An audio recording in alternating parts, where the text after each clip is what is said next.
দর্শক, আমরা এখন আছি বরিশাল নতুল্লাবাদ কেন্দ্রীয় বাস টার্মিনালে। এখানে আজকে গাড়ি খুবই কম, কিছু মাহিন্দ্রা এবং কিছু অটো চলাচল করছে, আর ঢাকাগামী কিছু বাস চলছে। তবে আন্তঃজেলা যে বাসগুলো রয়েছে সেগুলো আপাতত বন্ধ রয়েছে। আর এখানে চারপাশের পরিবেশ কিছুটা হলেও থমথমে, কেননা এখনও পরিস্থিতি স্বাভাবিক হয়নি।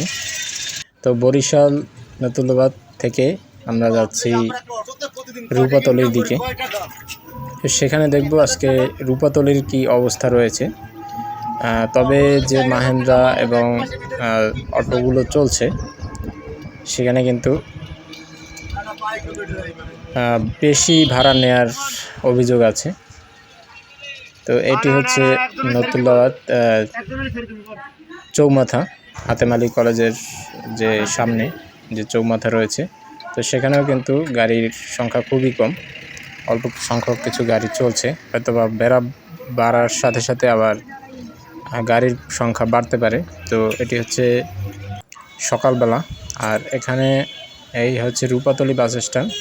এখানেও কিন্তু বাস গাড়ি চলছে না, তবে ঢাকাগামী কিছু গাড়ি দেখা যাচ্ছে, আর কিছু মাহিন্দ্রা বা অটো যারা নতুল্লাবাদ থেকে রূপাতলি আসবেন এবং রূপাতলি থেকে পটুয়াখালী বা বগা ওই দিকে যাবেন বা কুয়াকাটার দিকে, তাদের জন্য বলছি। তা কোনো রকমের বাস কিন্তু চলছে না। আর মাহিন্দ্রা যারা ভাড়া নিচ্ছে দ্বিগুণ। তো এই হচ্ছে বরিশাল রূপাতলির যে মোড়, সেখানে তো আপনারা দেখতে পাচ্ছেন। তো সকল আপডেট পেতে অবশ্যই আমাদের সাথে থাকবেন।